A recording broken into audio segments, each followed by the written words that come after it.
This happened when I was working at a coffee shop in Boise, Idaho. I'm David, by the way.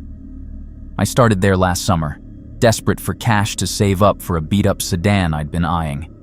The place was cozy enough. Scarred wooden tables, a chalkboard menu smudged with pastel scribbles, and sunlight slanting through dusty windows. The air always carried the rich, nutty scent of roasted coffee beans, undercut by a faint whiff of burnt sugar from the pastries. The espresso machine was ancient, hissing and gurgling like some angry beast every time I pulled a shot. I'd tug at my apron strings, nerves jangling, trying to keep up with the morning rush. My coworkers seemed normal at first. Rin snapped her gum obnoxiously, the sharp pops grating on my ears. Soren hummed tunelessly during lulls, his off-key drones making me grit my teeth. Jet, the manager, was always hunched over his phone, thumbs flying across the screen like he was running a secret empire. I figured they were just quirky, nothing more. But after a couple of months, things got weird. Rin started greeting first-time customers by name, her eyes flicking to their credit cards before she tapped something into her phone. Soren would drop lines like, "How was Denver?" or "Rough week with the ex, huh?" to people who'd never mentioned those things. Customers flinched, forced awkward smiles, and hurried out. One guy, Theo, ordered a latte and Soren said, "Hope your sister's feeling better." Theo's face drained of color, his, "Yeah, thanks," barely a whisper as he bolted. Then there was Mara, a quiet regular who always got black coffee. One day, Soren smirked and said, "Congrats on the new puppy, Mara." Her hands trembled as she muttered, thanks," and practically ran out the door. I asked him how he knew. "Just a guess," he said, grinning. My gut churned, but I let it slide, until I couldn't. One slow afternoon, I was restocking napkins in the back when I saw Jet's laptop open on the counter. A spreadsheet glowed on the screen. Names, social media handles, personal details. Lost his job, kid sick, fights with wife. One entry even noted a guy's gambling debts. My breath caught. They were stalking people. I slammed the lid shut, heart hammering, and acted like I hadn't seen it. Later, I caught Rin and Soren snickering by the register. "Found Jude's beach pics. Dude's got a tattoo," Rin said. Soren chimed in. "Yeah, and his ex's new boyfriend? Total loser." They bragged about buddies at other shops trading info, a whole creepy network. My skin prickled like I'd walked into a spider web. I confronted Soren casually. "Isn't that weird?" He laughed it off. "It's just fun. Everyone does it." No, they don't. That night, I lay awake, paranoia gnawing at me. What did they know about me? It hit home when I caught Rin scrolling my Instagram mid-shift. She shoved her phone away, but the damage was done. My palms sweated, my chest tightened. Were they digging into my life too? I locked down my accounts, but every creak of the floorboards, every sidelong glance from them made me jump.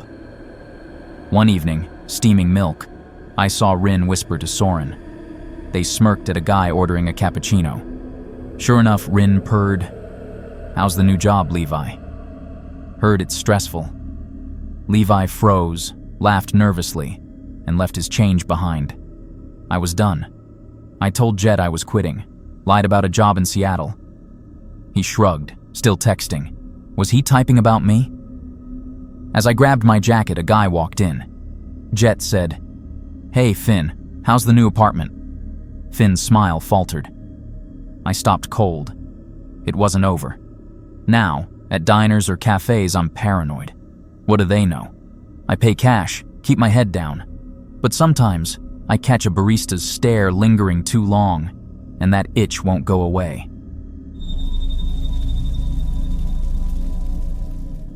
I used to work at this burger joint in Portland, Oregon called Burger Blitz. It was just a regular gig, you know, flipping patties, serving fries, that kind of thing. Got it for some quick cash while I was figuring out life.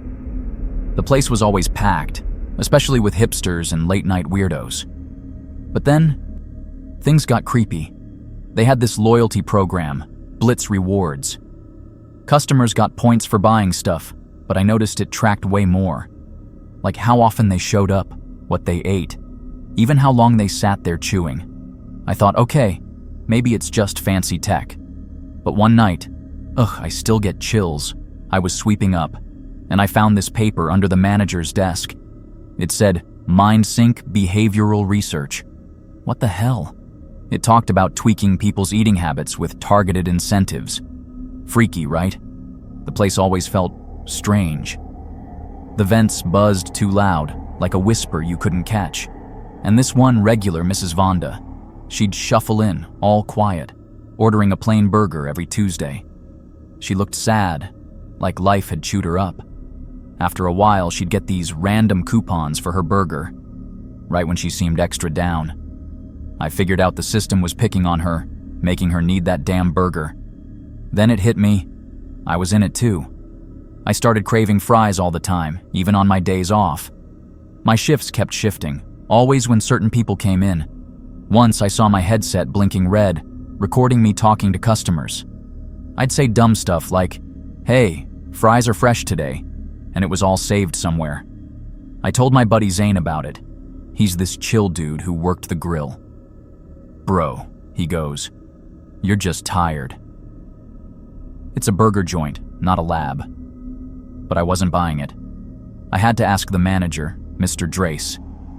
He's this tall guy, always smirking like he knew something. I went to his office, hands sweaty, and said, what's with that MindSync stuff?" He leaned back, all calm. "Kale, it's just business. Helps us keep customers happy." Then he spun his laptop around. My name was on the screen, my shifts, my breaks, even how many times I said, "Have a good one." He grinned. "You're a star subject, Kale. Real, natural." My chest got tight. I mumbled, "I'm out," and bolted for the door.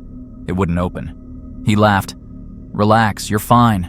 Just keep being you." I quit the next day, packed my apron, and ran. But it's not over. I still get these coupons in the mail. Blitz fries, $2 off. I live across town now, nowhere near Portland. I told my sister, but she said I'm paranoid. Even tried the news. They laughed me off. Now I can't sleep right. I hear that vent buzz in my dreams. My old bike's still in the garage, collecting dust. I don't ride anymore. Too jumpy. I keep wondering, are they still watching? Those coupons keep coming, and I don't know if I'm me anymore. It's messed up, man, and I can't shake it.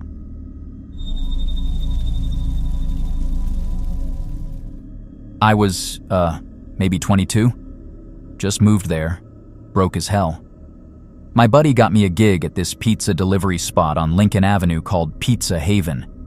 It was one of those greasy joints, smell of burnt cheese everywhere, sticky counters, phone ringing non-stop. My manager, Mr. Evans, seemed nice at first, gave me a pat on the back, said I'd fit right in. But things got weird quick. First week, he sent me to deliver a pizza to 5th Street. I got there, knocked, no answer. Came back and he's like, "I said 5th Avenue, not street." I know he said street, but he stared at me like I was an idiot. I started second-guessing myself. Then the schedule crap started. I'd show up Wednesday, my day, right? And they'd go, "You're not on today." Mr. Evans would say, "I told you Monday you're off." I'd swear he never said it, but did I miss it? It kept happening. One day, he'd say I was doing awesome. Next day, he'd rip me apart for the same stuff. My brain felt scrambled. Then there was the money thing. One night, $20 vanished from the register.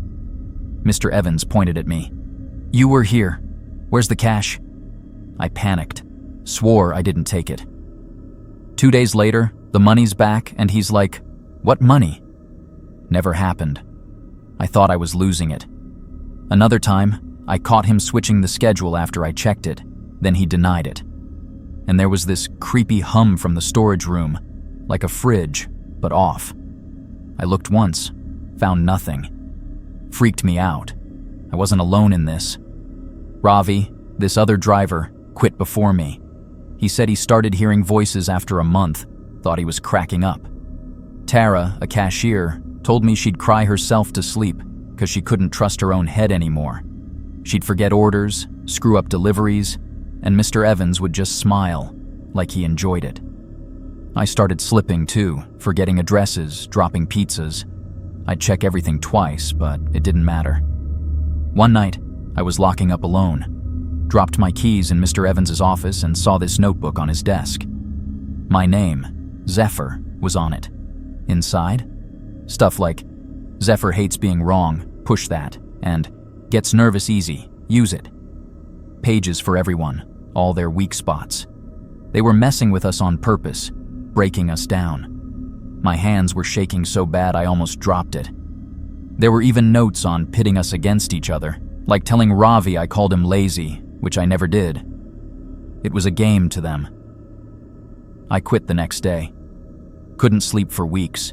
Kept wondering if I remembered things right or if they'd rewired me. I'd wake up thinking I heard that storage room hum even in my apartment. My dog, Buster, would bark at nothing, and I'd check every corner, heart pounding. The floor creaks when he walks by, but I still jump. I ran into Tara once at a coffee shop. She looked wrecked, said she's still messed up. I don't know if it was just a job or something darker, but it stuck with me. I tell everyone to steer clear of that place. Sometimes I think they're still out there, screwing with new people. Makes my stomach turn.